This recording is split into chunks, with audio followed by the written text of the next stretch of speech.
Welcome to the Group Dentistry Now Show, the voice of the DSO industry. Kim Larson and Bill Neumann talk to industry leaders about their challenges, successes, and the future of group dentistry. Visit groupdentistrynow.com for more DSO analysis, news, and events. Looking for a job or have a job to fill? Visit joindso.com. We hope you enjoy today's show.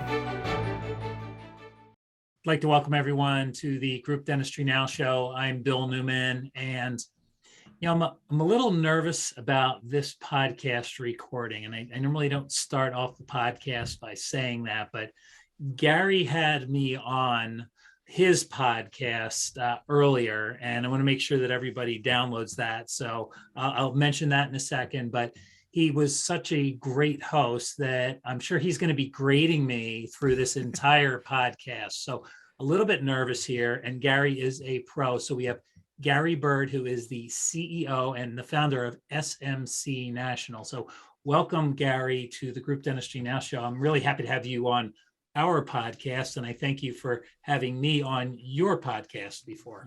Yeah, absolutely. It's an honor to be here, and I really appreciate it. Appreciate those kind words. You absolutely killed it on our podcast, and it did really, really well and very, very informative. And it's a privilege to be here. I'm really excited to have a conversation with you today.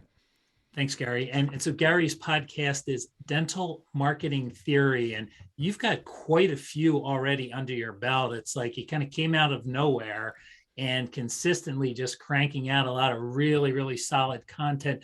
So if you're a dental practice or a DSO or an emerging group or anybody that wants to sell into that space and kind of understand that, he has a lot of the players on there. So what number are you up to episode? I think we're about 30 something. So we're closing in on the last leg of the year there. Yeah, that's good. It's good stuff. I know how much it takes to put these together. So that's amazing. So a little bit of background on Gary. I'm going to ask him to fill in any blanks that I may not hit. So again, mention he's the founder and CEO of SMC National. And so what SMC National does, they offer predictable digital marketing services to emerging DSOs and group practices. So we'll talk a little bit further on in the podcast about what's predictable about digital marketing services and just what digital marketing services really are, because it's kind of a catch-all. So we can talk about what's important specifically in the dental and the DSO space. Talking a little bit more about SMC National, proven marketing systems that measure ROI, real lifetime value, and provide predictable, again, there's that predictable again, patient flow. Yeah. He also offers fractional CMO services to dental practices across the country, served as a consultant for the American Dental Association, contributing author to the Guidelines for Practice Success module on managing marketing, which is available in print. And like I mentioned, again, you should download this and subscribe, which is the Dental Marketing Theory podcast.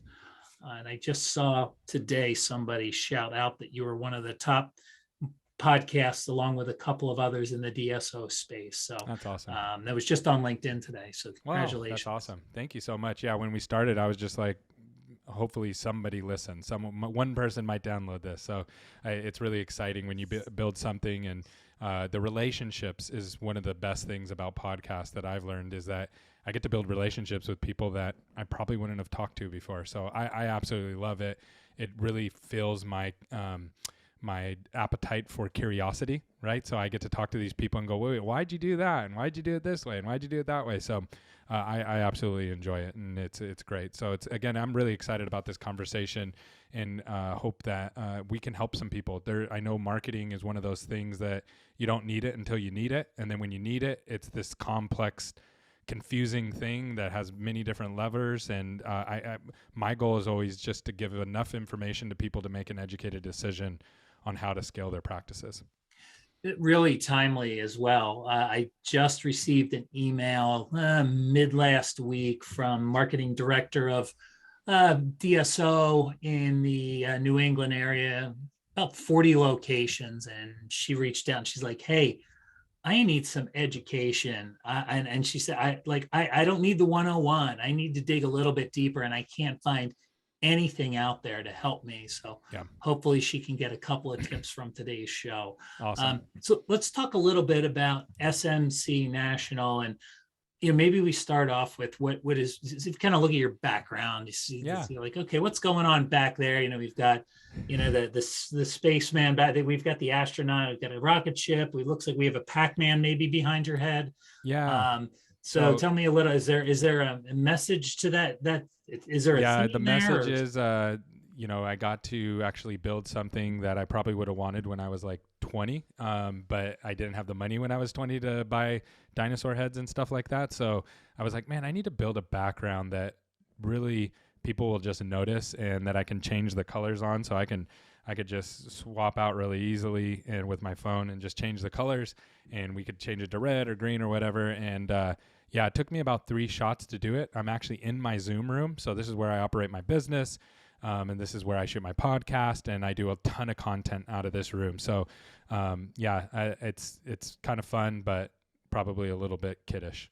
It's great. Yeah. And so if you're listening to this on audio only, you're going to want to go over to YouTube and check out his background. It's well worth the trip to actually watch Gary and his background. Just really, really cool stuff.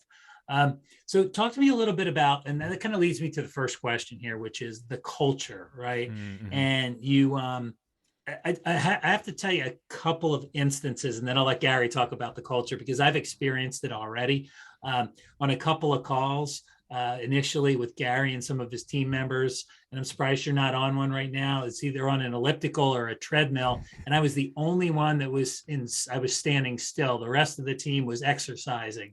So it was really kind of interesting. So obviously something that's important to you, and it seems like your team. Yeah, absolutely. So culture, I'll be honest with you, when I first started learning about culture and growing a business, I literally thought culture was just a buzzword that people use to sell books and stuff like that. And so when I was a smaller company, I just didn't get it, right? I didn't understand it. As I grew, I realized how important it was. And so we really started to work on systematizing our culture and really making sure that we can measure our culture and that we are keeping our team healthy and happy. And that's actually I have one KPI that I'm responsible for in our leadership meeting, or my top KPI, I should say, and that's our pulse score. So what we do is every team member in the company has a weekly check-in. We have over 75 team members, and those team members do their weekly check-in, and then they do a pulse score between a 1 and a 5, how they're feeling. And we aim to have an average of about 4.5 is where we're usually in. And then what I do is I personally go through every single one of the pulse scores, look at how people are doing. Anybody who's a little bit lower than normal, I'm checking in with their managers, what's going on, how can we help them? And I was kind of brought up to think, and I think this is kind of an old way of thinking, more of like a factory mindset of like you leave your work at home, and then you come to work and you do your work, and then you kind of leave your work at work, and then you go home. That's a great way to operate if you, again, have a factory, but we are a remote company. We're 100% remote. We were remote before remote was cool, before COVID.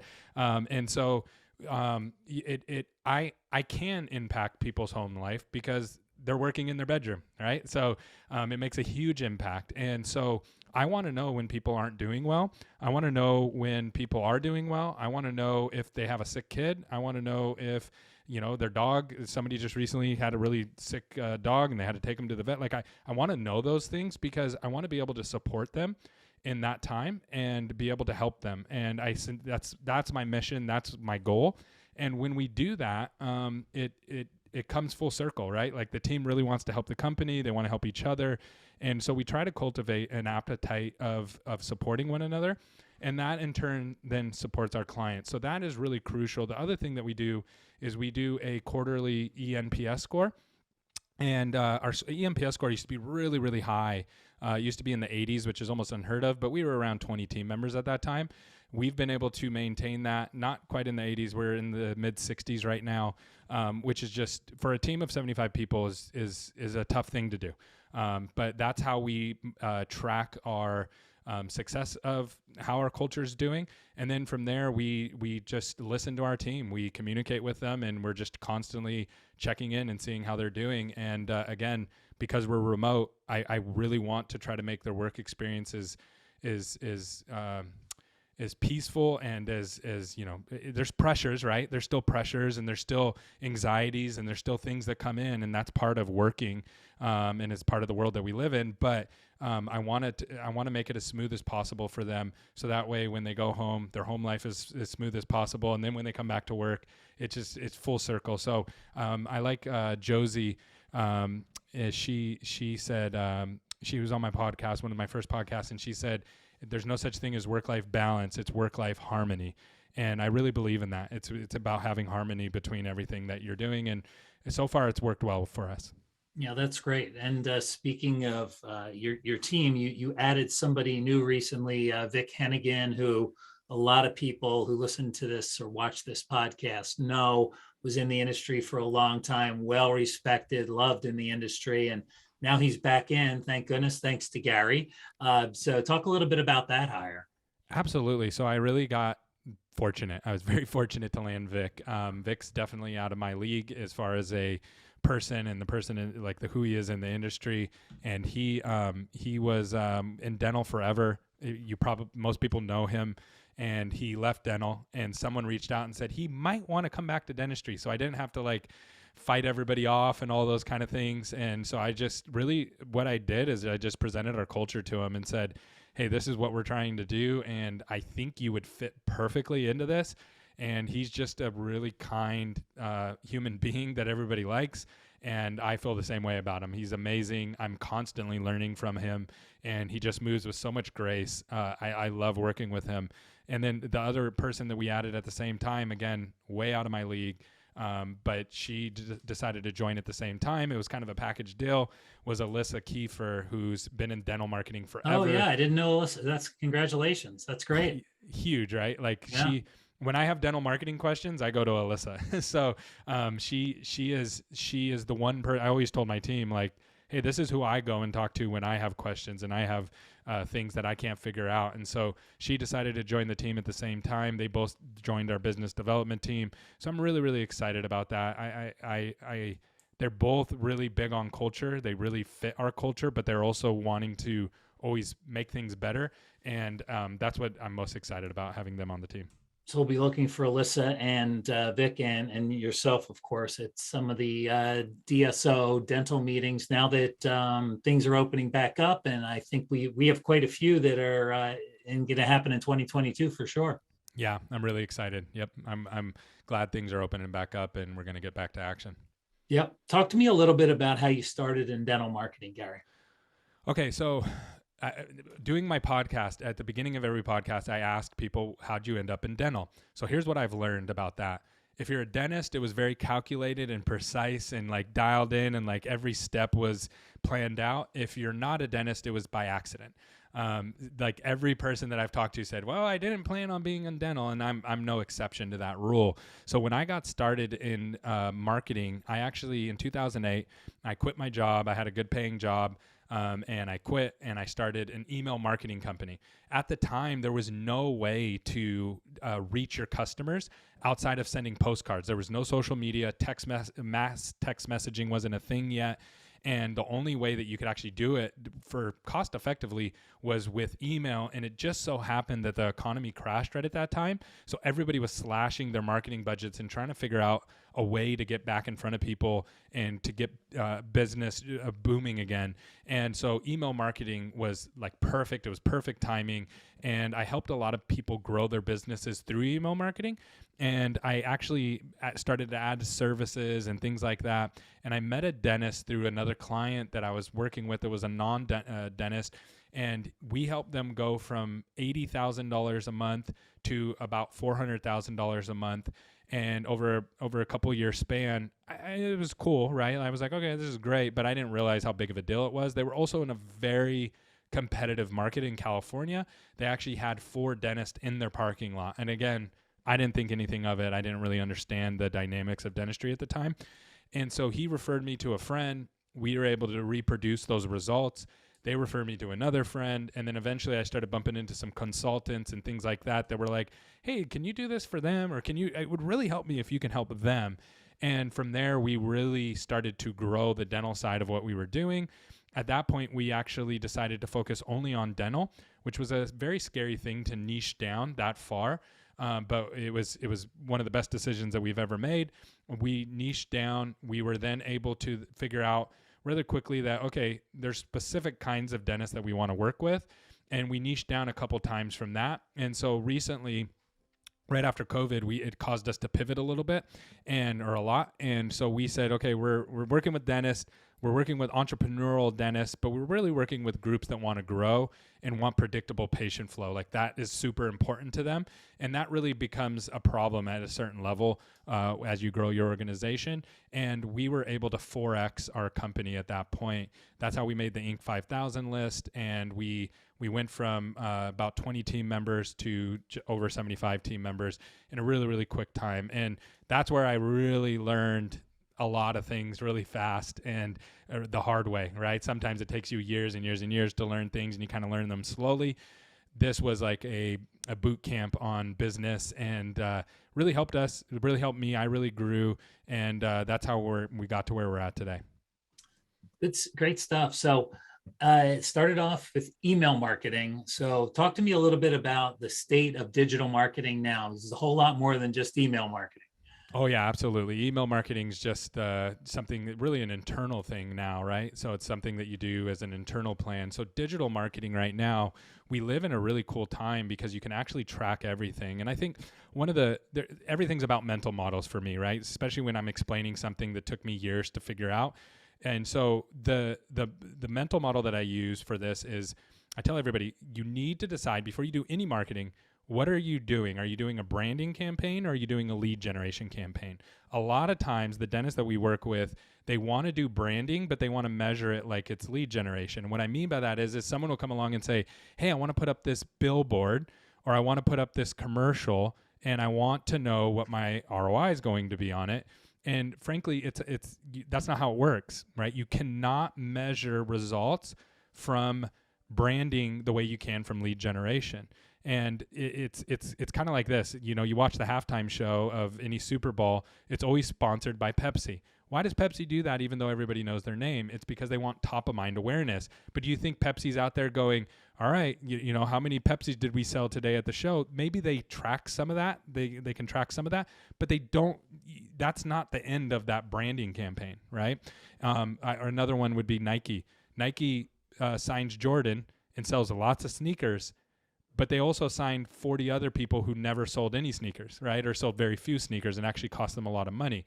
So you can post after the branding's done and the campaign's done, you can look at it and go, oh, that did have an impact or it didn't have an impact, but you're not measuring it day to day and it's not predictable to actually grow your practice. Where lead generation, on the other hand, is totally trackable. And this is how you tell the difference, is that you can actually track, okay, how much did I spend? What was my cost per opportunity? What was my cost per acquisition? And then what was my ROI on my first visit, 30-day, 90-day, and lifetime? And that is where you can really start to get traction. And then you can create predictable models where you can say, hey, now I need to double my marketing budget here. And that's going to bring me X result of people through the door. And then if it doesn't, you can actually track back to where it broke. Oh, we're not answering the phone, or we are answering the phone and we're not converting them, or we had a higher no-show rate, or whatever it may be. And I think where dental is right now is that almost the vast majority, every person that I've ever talked to, is they commingle that data, right? So when they're looking at their new patient numbers, they're looking at all their new patient numbers. When they look at their phone conversion, they're looking at all their phone conversion. When they're looking at their no-show rate, they're looking at all their patients. That's great for a higher up view, but it doesn't help you at all with your marketing because marketing only accounts for a sliver of that. And if you don't figure out those same metrics on your marketing, then you're really guessing. You're guessing at where you're going to be throwing dollars. And so that's what really the backbone of SMC. So you're able to focus that, and that's where this predictable comes in, right? That you've mentioned a couple of times. So Talk to me a little bit more about that. Like if you were let's say an emerging group that really doesn't have a strategic marketing, digital marketing plan in place. It's been, hey, we just acquired 3 practices. It's mostly been word of mouth. And now we realize we don't have enough patients, or patients aren't sticking with us. What are a couple of tips in a case like that? So just getting to your key metrics. It's just like everything else. As you grow, when you're a single practice and you're a doctor, you can pretty much operate most things off your feelings because you're in the trenches, right? You can feel it. We're going in the right direction. We're not going in the direction. We need more new patients. We don't need more new patients. But as you grow, you can't do that anymore. So when you're at 3 practices and you're trying to feel out if you should give people time off, or if they're performing well or not, you're not going to do very well because you're not there. Marketing's no exception to that. You cannot feel your way through it. And you also can't look at traditional marketing numbers. So here's where most people get themselves in trouble. Most marketing companies, what they're going to do is they're going to bring you, and this is just the way the industry works, right? This isn't knocking anybody. This is just how it works. Most marketing companies are going to bring you traffic, right? So this is how much traffic we drove. Here's how many clicks that we got. Here, they'll even say, hey, our cost per lead is $20. What they mean by that is that it's $20 for someone to click on the phone button. Well, if you actually look at that data, 90% of those aren't real people. They're just real leads. So it's not actual information that you can pull from to actually make educated decisions. I liken it to this. If I was sick and I went to the doctors and they pulled my blood to do blood work, and then they gave me back the blood work and said, here's what's wrong with you, and said, now you read it, I would have no idea. I have no clue what's wrong with me. Someone has to decipher that information for me that understands blood work. And I can't be left to my own devices to figure that out.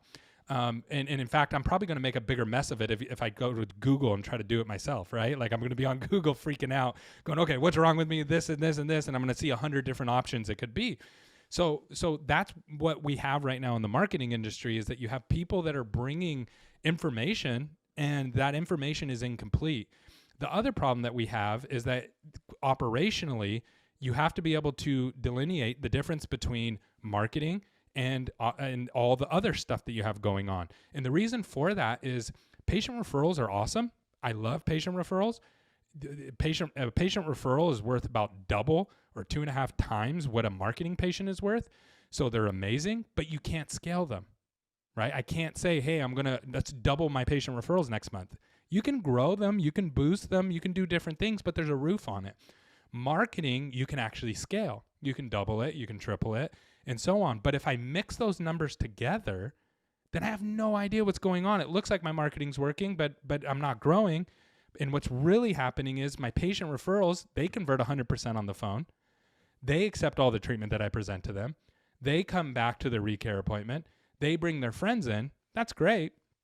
And then marketing can be a big fat 0 across the board, and I end up somewhere in the middle on my stats, right? So it's really important that you delineate those two and you say, okay, patient referrals, great, they're over here. What's my marketing, and how is marketing coupling with my operations? And just like anything, there has to be a smooth transition or a smooth handoff between marketing and operations when that patient comes in. And so I'll just give you some raw stats. Right now, about 35% of dental calls are going unanswered through the marketing lines. And the reason we know that, we work with hundreds and hundreds of locations. I've talked to Corey at Callforce. I've talked to Amal at Patient Prism. And when you go and look at that, they're seeing the same thing. That means if you spend $10,000 a month right now on marketing and you don't know your unanswered rate, I bet you're losing around $3,500 before it even gets to you. Then from there, the average front desk person only converts around 50% of their new patients on the phone from marketing, not patient referrals. So if you have a track sheet there and you're going, no, I had this many, it's a blended number. It's not valid. What is marketing? What is marketing's conversion? And it's about 50% is they'll end up converting if you're not tracking it. So you just lost a ton of marketing dollars down the drain. Then from there, we're seeing the average office is putting patients 5 days out. 5 days out. I want you to think about that. 5 days out. If I needed a plumber right now, guess how long I'm waiting? If I needed someone to clean my carpet, guess how long I'm waiting? If I wanted a pizza, guess how long I'm waiting? I'm not waiting 5 days. And no one in the dental industry is waiting 5 days as a new patient to come in if they're in pain or if they're getting something done on hygiene, but they're punting these patients out. And so a lot of these offices are losing 70, 80% of their marketing before the patient even gets to their front door. And then they go, oh, our marketing's not working. Look how many patients we got. But it's just a leaky bucket across the board when you work through that funnel there. Really, really great points. It's talk to me a little bit about metrics that you feel should be measured. So let's kind of take a look at marketing. You touched on a couple of them, and I'd love to know the main metrics that the office managers, the practices at the DSO level should be looking at. Absolutely. So I just make it super simple. So, and we actually, when we work with clients, we tell them, I promise not to ever talk about any other metrics outside of these, because again, in the marketing world, there's a bazillion metrics that you can look at. And sometimes they drive results and sometimes they don't. So cost per lead, I'm going to put a little caveat on that. You have to define what a lead is. So marketing defines a lead as somebody clicking on a phone number, but that may or may not be a real person. In my book, I don't count that as a lead, right? That's not a lead. Another way that we've kind of rephrased that is a cost per opportunity. Did I actually get an opportunity of somebody that I can convert? So be really, really clear with whoever you're working with in your marketing, because they'll say, oh, our cost per lead's $10. It's not $10, right? That's a red flag right off the bat. Okay. So cost per lead or cost per opportunity. That's number one. Number two is what's your cost per acquisition? Now, let me tell you how not to do your cost per acquisition. And the vast majority of people do it just like this. They take all their new patients divided by their marketing budget. This is our cost per acquisition. That may work for somebody who's maybe private equity, a smaller group will come in and look at that and say, okay, well, that's fine that you put your cost per acquisition that way, but you're not going to be able to scale at the speed that you want if you're using that metric, because again, it's counting for location, patient referrals, all those things are being counted in. And if you don't take that into account when you open up a new location, you can get burnt really, really quick. I've seen a lot of de novos open up and they're like, uh-oh, we don't have the volume that we thought we were going to get. And it's because they didn't bake in the numbers correctly. They didn't have an accurate cost per acquisition. So cost per acquisition is huge. And then from there, you want to look at ROI and lifetime value. And there's a couple different ways you can look at these numbers. And again, if you're just looking at averages, it's really not going to get you anywhere. What I would like to do is, okay, I got 100 new patients from marketing. How much money are they actually spending with us on the first visit? 30-day, 90-day, and then the lifetime. The reason that's important is right now what I'm seeing is most people, their marketing is only getting them less than a 1-to-1 return on the first visit. You know what that indicates to me? They don't have room to actually do the treatment. So everybody always says, hey, I want to get more new patients. But if you're getting a 0.8 to 1 on ROI on your marketing dollars on that first visit, what you're doing is you're saying, oh, I see that you have a problem. Let me move that down the road. We'll schedule you a week out. Some people will come back and do that, but a lot won't. So then your lifetime value, you're losing a lot of people out your back door without even realizing it. So that's a really good number to track. And then, of course, phone conversion for your marketing, unanswered rate for your marketing. Those are two really crucial metrics to see where things are breaking as a patient moves into your office. Good stuff. Okay, good. We'll list those in the show notes. Everybody has them. Important, and it's not just what they are. It's actually how you're measuring those, right? That's probably even more important than the metric itself. Yeah, exactly. Yeah, it's how it's if you're taking a global number, then don't try to apply it to marketing. Talk to me a little bit about automation in dental marketing. What can be automated? What should be automated?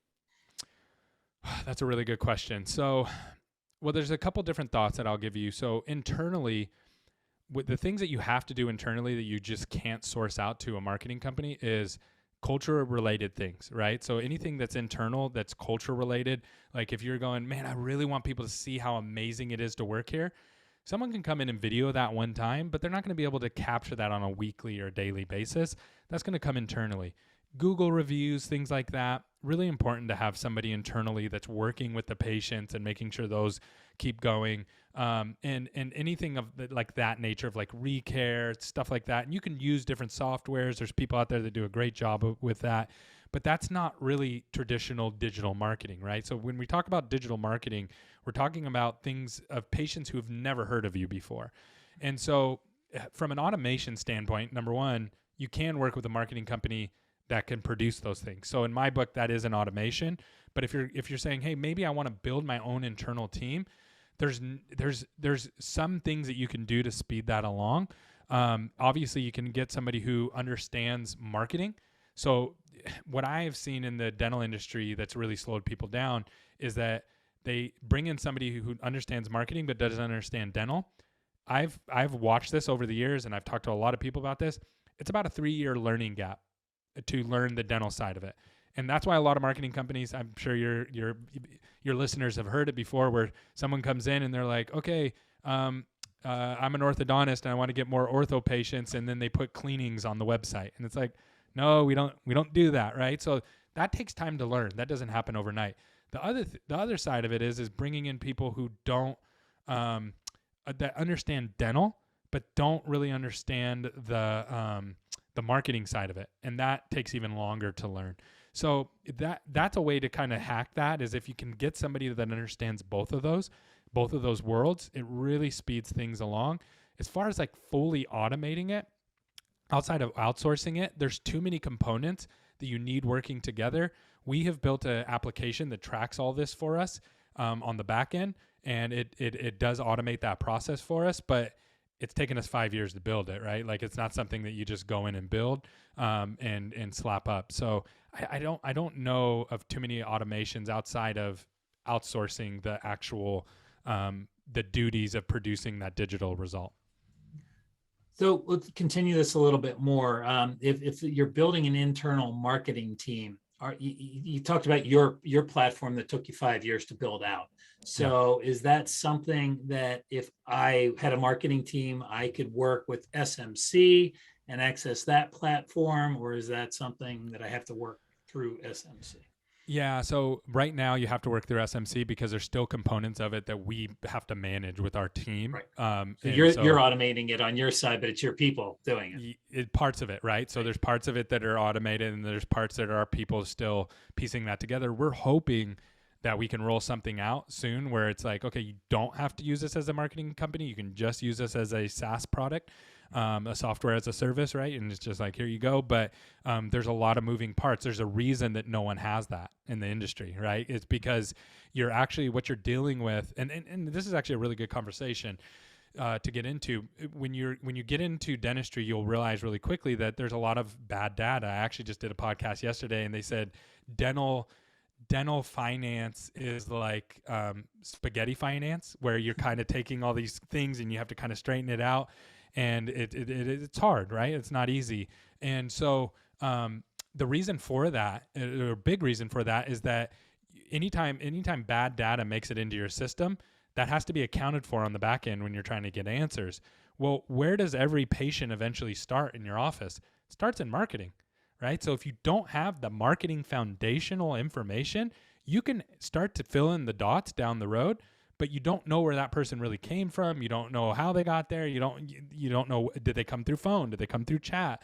Did they come through online scheduler? Did they come through another kind of format? If you don't know that information and you don't know the breakdowns of that and the percentages and the cost and all those kind of things, then the rest of your data behind that can be questionable, right? There's other issues that, and there's, again, I'm simplifying it because it gets really complicated as you move into a dental office. So I'm really, really passionate about getting the right information up front. If you can get the right information up front, it makes every single other step behind that much, much easier. So any other software systems platforms you would recommend that, whether it's just in marketing in general, you don't even necessarily have to talk about digital marketing, but. Oh yeah, absolutely. So actually, and a couple popped into my mind as we were talking there. So obviously there's online scheduling, right? And you have that. It's really important that you understand how those work and that you have to actually reach out to people and follow up with them if you're going to want to get people in through that. So marketing, those need a human touch, right? You don't just get to throw it up and say, oh, no one has to reach out to them. For existing patients, it's different. Existing patients, you don't have to reach out because you've already built that relationship. And so another one that's really good to create that human touch, but it's automated, is chat. So we use Simplified on most of our websites where they manage the chat for us, and they create that warm human touch. It's very reasonably priced. And Dr. Ryan Hungate, he's an orthodontist. He's built a company that basically worked for him, built that out. Also, membership plans for uninsured patients. I have personally seen that if you have a membership plan, more of your patients are going to stay with you long term that are uninsured. And if you don't have that, then you're going to lose. They come in and then they go out if they're uninsured. So having that membership plan, Dental HQ does a great job with that. Patient Prism does an amazing job with the reloads, they call them. So what happens is these marketing leads are coming in and they're flowing in, and your team doesn't have time to either deal with them or answer their questions, or they just don't do it right. What Patient Prism can do that nobody else can do is they get those patients back to you really quickly. So I've used them for that, and that does a great job of getting that in.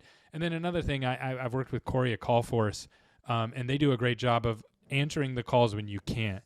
So again, all those have, we say automating, right? Really what you're doing is it's more outsourcing than it is automating. You're outsourcing those gaps, because if you don't have enough people sitting at the front desk, then you're just going to lose a bunch of people. So you might as well pay somebody else to fill that gap for you.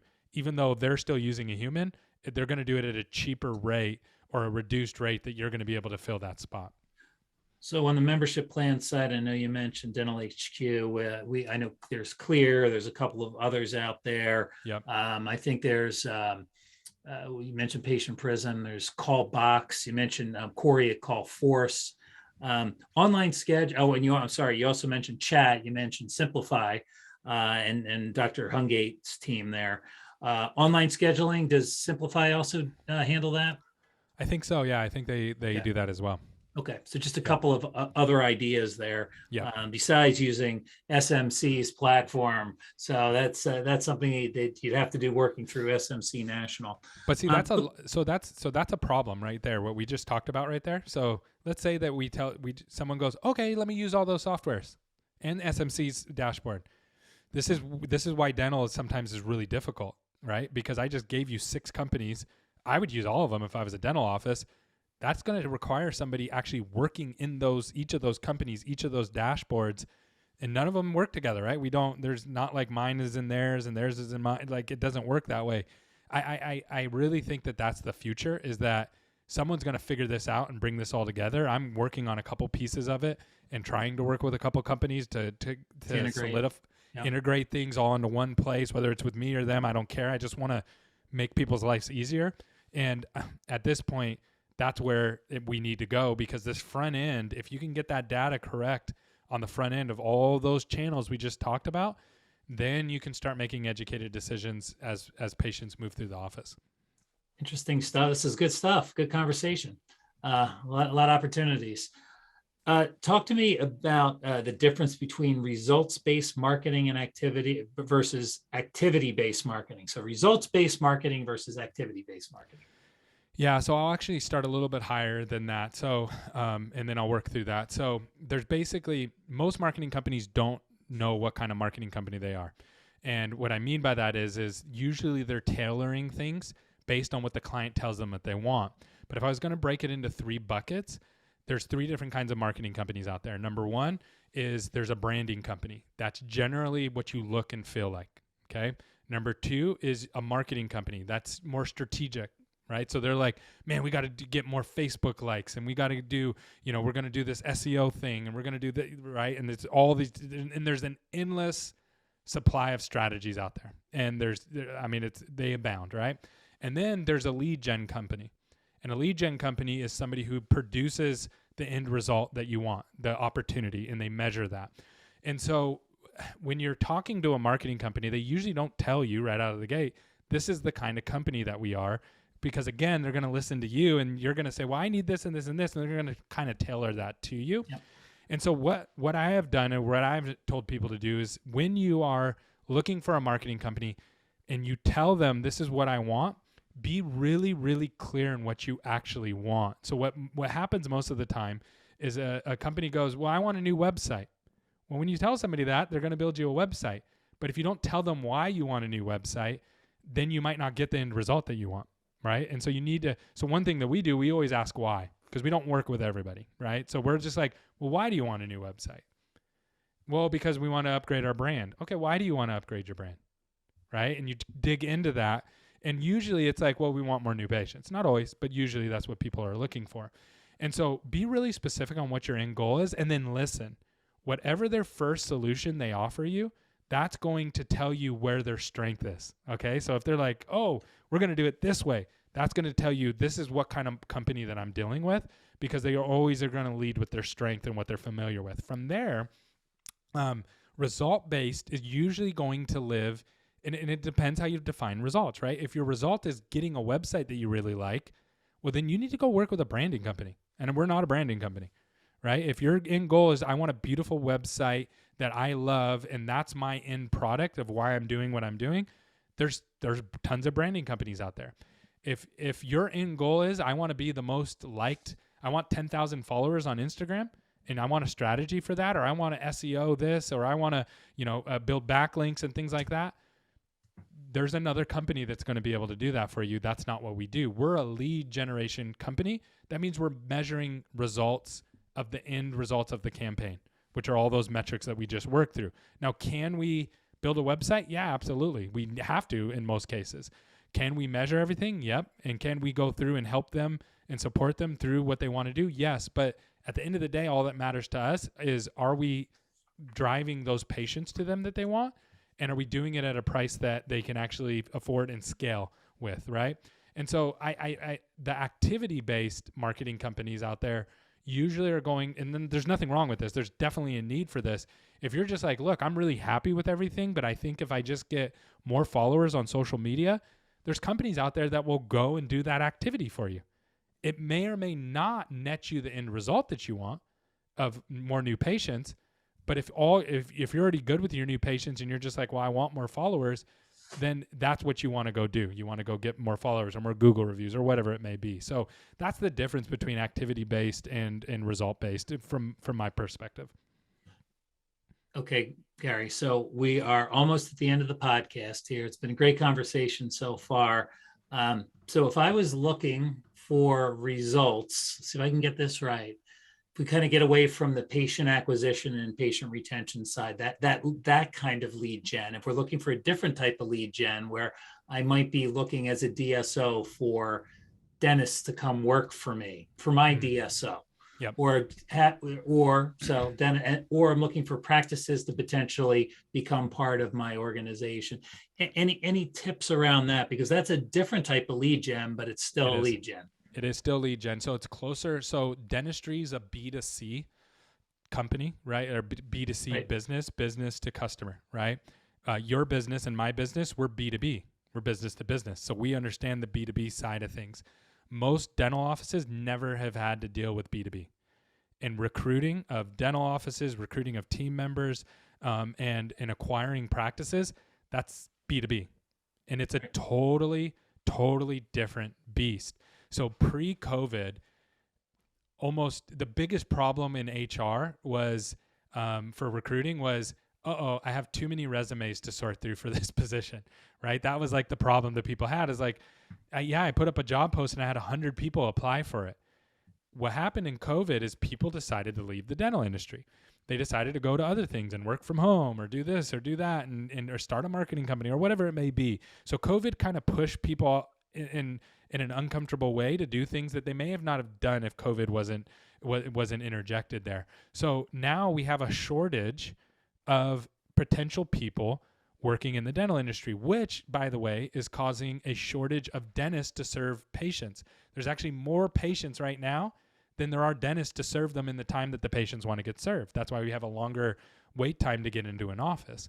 So, and that creates problems, right? It creates friction and it creates problems. So you can't solve this problem the way that you've solved your other problems. What I mean by that is when you do patient marketing, you have to figure out what your avatar is. Who are you trying to target? And then you have to go speak to them. So if you're doing implants, you're going to skew a little bit older. If you're doing general dentistry, you're going to skew probably towards the mom. If you're doing ortho, you're either going to be the business woman, you're going to be the young lady, or you're going to be the young child that the mom's bringing in. Those are 3 totally different avatars, 3 different websites, 3 different approaches, 3 different platforms that you're going to attract those people in. With business to B2B, you are actually going to have to rethink how you're approaching them. And then you're also going to have to think about, where am I sending them? When they click to go apply for the job, just sending them back to a job post isn't going to cut it anymore, because you're competing against a lot of people who are a lot more sophisticated in how they're approaching it. And when I say that, what I mean by that is they're actually thinking, who's my avatar? Okay, I want a hygienist. Okay, how old is my hygienist that I want? How many kids does she have? How much money does she make? What are her options? What are her fears? What are her anxieties? What are her pain points? Thinking through that. Same thing with acquiring a practice. What practices do we want to buy? What kind of doctor owns them now? What are they experiencing? What are they going? And so they're building out these avatars. And then from there, they build out whole websites around those avatars to speak to them. And then they drive those patients, or not patients, they drive these recruits back to their website. And the reason that's so crucial is now you can retarget them. So you can get back in front of them. You can retarget them. You can put videos in front of them. And so here's just a simple funnel you can do. Once you identify your avatar, go shoot a video of that avatar, that doctor, that hygienist, that dental assistant, and say, okay, I want you to tell our audience here why you love working for us. And they'll say, well, I love working here because of this, and because of this, and because of this, and because of this. And then you take that video and you can run it to every hygienist within 100 miles of your office on LinkedIn. And you can just hit them. Anybody who watches it, you can then drive them back to the website, and then you can retarget them with a culture video for the next 6 months. They may not be looking for a job today, but you know and I know dental offices get stressful, and maybe their boss yells at them today or tomorrow or the next day, and you've been in front of them, and now they're like, maybe I should go apply for a job there. The reason that's so crucial is you're not fighting everybody else for that recruit. If they get into the job market, they're going to get every kind of person reaching out to them, and we're all fighting over the same pool of people. So you have to actually jump out, stay in that pool, keep doing that, but go outside of the pool and start attracting people who aren't applying yet. Great final thoughts, Gary Bird. So, Gary, if people want to find out more about SMC National, how do they get in touch with you or one of your team members? Yeah, so just go to smcnational.com. You can reach out to us directly. We have a form on there. You can call us, and I'm really active on social media. So the Gary Bird are all my social media handles. So anytime you reach out to me there, I'm there and happy to help any way that we can. That's great. And we'll make sure that in the show notes, you have smcnational.com, and we'll have Gary's contact information on all the social media platforms that he's on, and he's on a lot of them. And then the last thing that I'll just mention one last time, because selfishly, I was on one of his podcasts, and it was a lot of fun. It's Dental Marketing Theory Podcast. So thanks a lot, Gary, for participating in the Group Dentistry Now show. It was a lot of fun. And everybody, thanks for listening or watching. I say this episode in particular, you want to watch because you want to check out Gary's cool background. You want to get one for yourself. Yes. So that's it for the Group Dentistry Now show. I'm Bill Neumann. Until next time, thanks. The Group Dentistry Now show has listeners across North and South America, Europe, Asia, and Australia. If you like our show, subscribe today, and please tell your colleagues about us.